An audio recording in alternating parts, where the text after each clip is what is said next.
पृथ्वी के लिए एक अंधकारमय दिन पर उसकी गहराइयों से प्राणी निकले। लोगों ने उन्हें रीपर्स कहा और उन्होंने जल्द ही ग्रह की 99% आबादी को नष्ट कर दिया। अज्ञात कारणों से रीपर्स 8000 फीट से अधिक ऊंचाई पर मनुष्यों पर हमला नहीं करते, जिससे कुछ देशों में आबादी का एक छोटा हिस्सा बच गया। अमेरिका में सुरक्षित क्षेत्र कोलोराडो में रॉकी माउंटेन्स होने का पता चला। यहाँ लॉस्ट गल्च रेफ्यूज नामक बस्ती में हंटर नामक एक लड़का रहता है। एक दिन वह जमीन पर नीली रेखा से चिह्नित सीमा से परे चला गया और सुरक्षित सीमा से नीचे शिकार कर रहे एक रीपर से बाल बाल बचा। हंटर के पिता विल अपने बेटे को जोखिम लेने के लिए डांटते हैं। विल खासकर चिंतित हैं क्योंकि हंटर को फेफड़ों की बीमारी है जो उसे दौड़ने से रोकती है और अपनी पत्नी तारा की मृत्यु के बाद हंटर ही उनका एकमात्र परिवार बचा है। बाद में विल अपनी पड़ोसी केटी को बताते हैं कि हंटर सिर्फ पास की बस्ती देखना चाहता था। केटी लड़के के लिए दुखी है।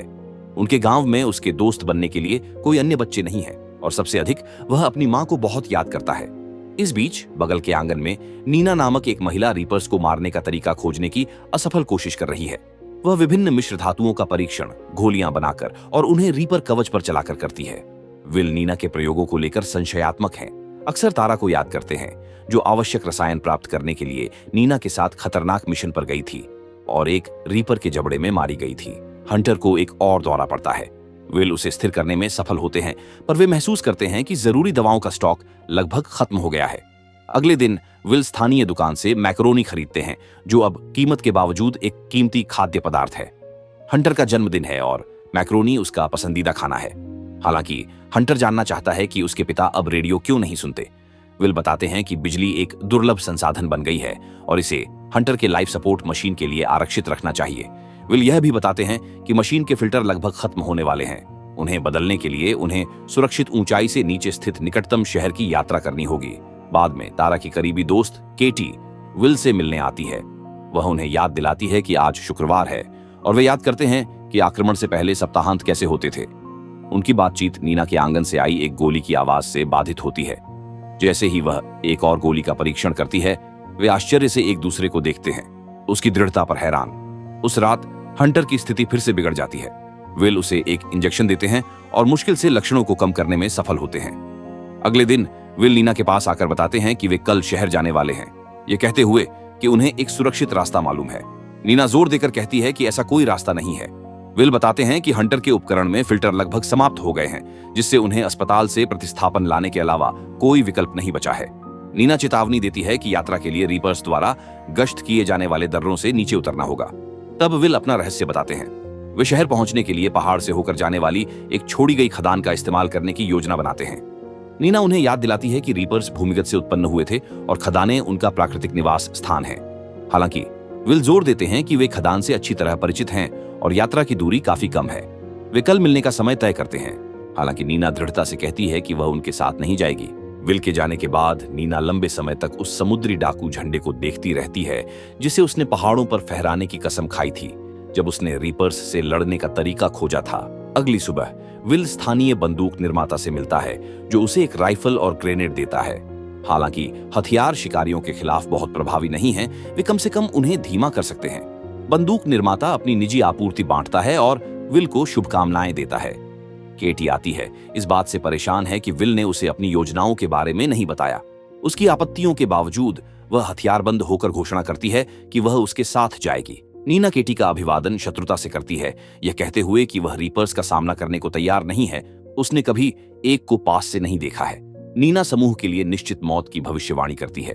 विल अपनी योजना समझाता है। जब वे स्की स्लोप पहुंचेंगे तो खदान के प्रवेश द्वार तक जाने के लिए लिफ्ट का उपयोग करेंगे। उसे उम्मीद है कि उपकरण अक्षत है और वह इसे काम करने में सक्षम होगा। समूह निकल पड़ता है।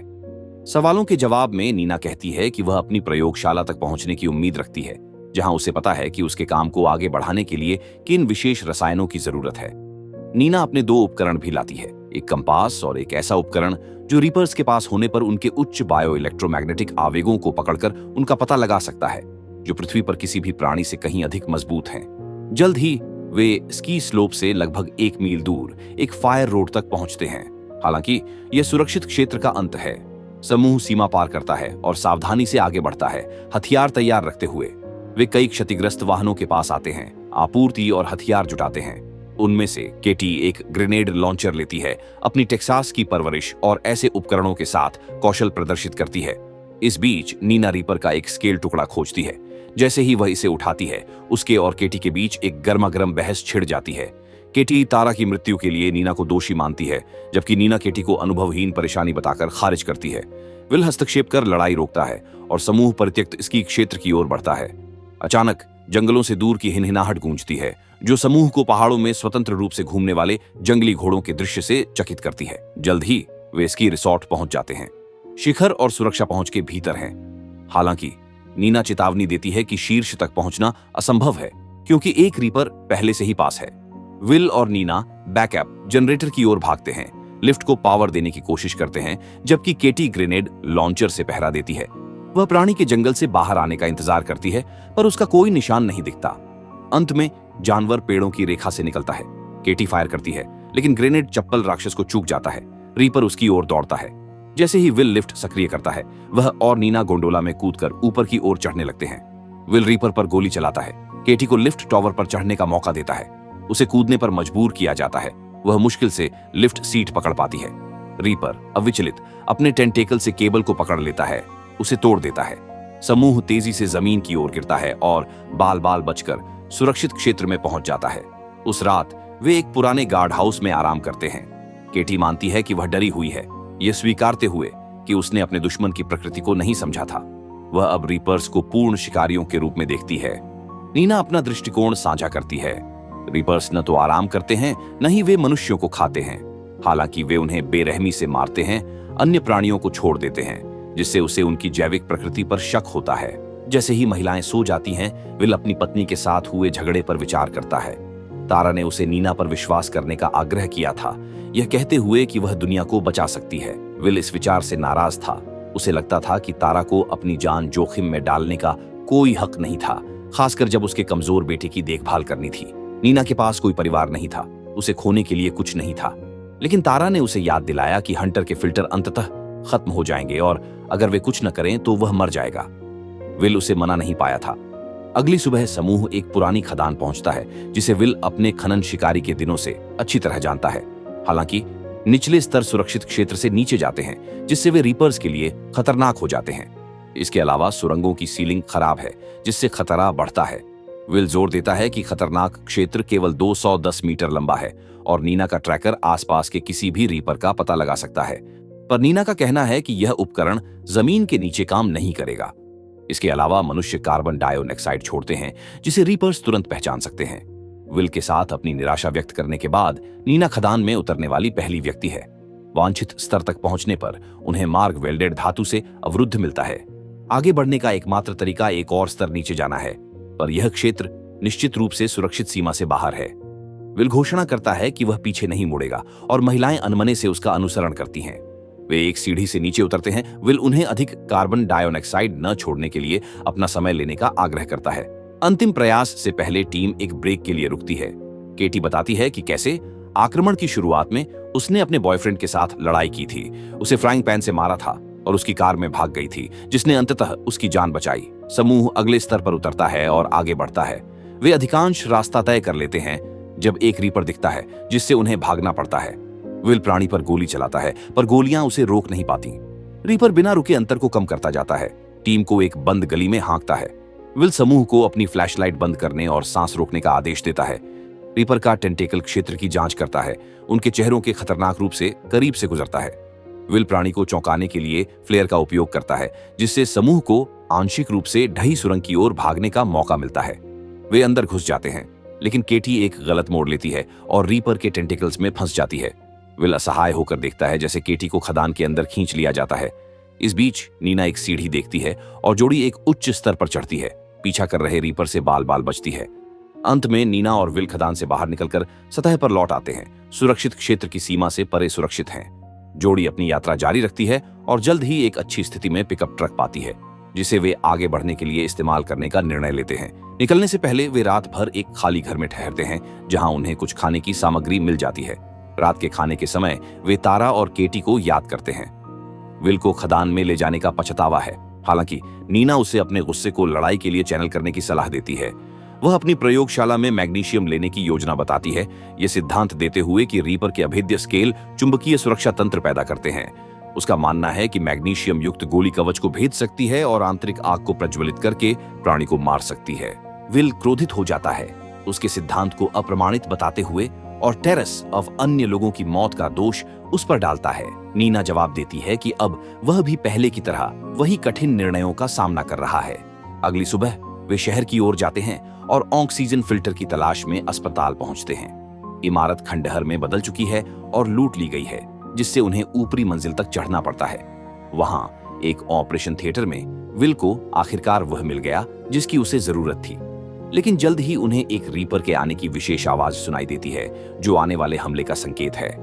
दोनों भागते हैं, लेकिन रीपर पीछा करते हुए विल को पकड़ लेता है। नीना एक अग्नि कुल्हाड़ी से टेंटेकल काट देती है, जिससे राक्षस और भी ज्यादा क्रोधित हो जाता है। वे ऑपरेशन थिएटर लौटते हैं, जहां विल नीना को भागने का आदेश देता है, जबकि वह गैस कैनिस्टर पर गोली चलाता है। परिणाम स्वरूप विस्फोट रीपर को खिड़की से बाहर फेंक देता है, जहां वह नीचे निश्चल पड़ा रहता है।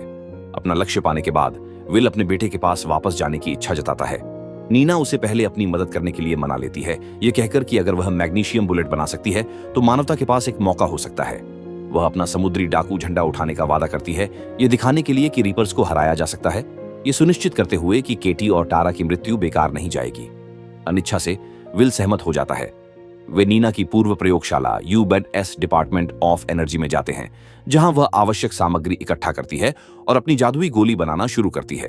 विल एक तस्वीर देखकर जानता है कि नीना का परिवार रीपर आक्रमण में मारा गया था, जबकि वह उसकी रक्षा कर रहा था।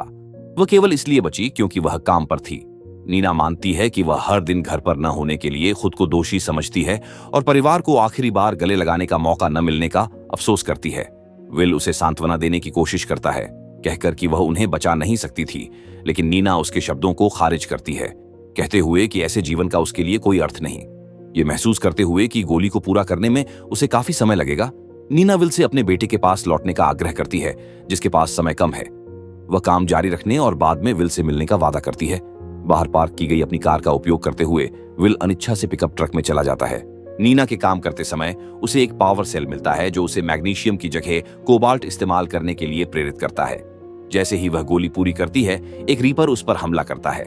इस बीच विल सड़क पर तेजी से भाग रहा था जब उसके ट्रक के टायर फटे, जिससे वह एक सड़क किनारे के पेड़ से टकरा गया। उसे सुरक्षा रेखा की ओर भागने के लिए मजबूर किया जाता है, लेकिन रीपर्स उसे घेर लेते हैं। जैसे ही वह सुरक्षा के पास पहुंचता है, विल अपनी बंदूक चलाता है, अपने अंत का सामना करने की उम्मीद में। अचानक एक गोली की आवाज आती है और हमलावर रीपर विस्फोट हो जाता है। नीना ठीक समय पर पहुंचती है, कोबाल्ट से भरी गोलियों का उपयोग करते हुए, जिससे रीपर्स शानदार ढंग से विस्फोट हो जाते हैं। अवशेषों की जांच करते हुए जोड़ी को पता चलता है कि रीपर्स जैविक प्राणी नहीं हैं, बल्कि बाहरी ग्रह के उन्नत मशीनें हैं, जो नीना के सिद्धांत की पुष्टि करती हैं। हालांकि विशिष्ट सुरक्षित ऊंचाई का कारण अभी भी एक रहस्य है। वे लॉस्ट गल्च लौटते हैं, जहां हंटर अपने पिता का खुशी से स्वागत करता है। नीना अपना समुद्री डाकू झंडा उठाती है, आसपास के बस्तियों को संकेत देती है कि उसने रीपर्स को मारने का तरीका खोज लिया है। रेडियो संचार बहाल हो जाता है और बचे हुए लोग राक्षसों से लड़ने के लिए विशेष गोलियां बनाने के निर्देश फैलाते हैं। बाद में नीना और विल शहीदों को समर्पित एक स्मारक पर जाते हैं। वे स्मारक के आधार पर केटी के नाम से अंकित एक गोली छोड़ देते हैं। जल्द ही कोबाल्ट गोलियों से लैस शिकारियों की एक टीम एक मिशन पर निकलती है। रॉकी पर्वतों में विस्फोटों की गूंज होती है, जैसे जैसे रीपर्स एक एक करके नष्ट किए जाते हैं। पोस्ट क्रेडिट दृश्य में मनुष्य एक रात अपने ग्रह पर फिर से कब्जा करते हैं, जबकि नीना दूरबीन से तारे देखती है। विल उससे जुड़ता है। साथ में वे देखते हैं कि 3 चमकती वस्तुएं पृथ्वी की कक्षा में प्रवेश करती हैं। फिल्म अप्रत्याशित रूप से एक पोस्ट अपोकैलिप्टिक राक्षस फिल्म के लिए उम्मीद से बेहतर निकलती है। हालांकि राक्षसों की उत्पत्ति अनसुलझी रहती है, जिससे एक संभावित सीक्वल के लिए जगह बनती है जो जवाब प्रदान कर सके।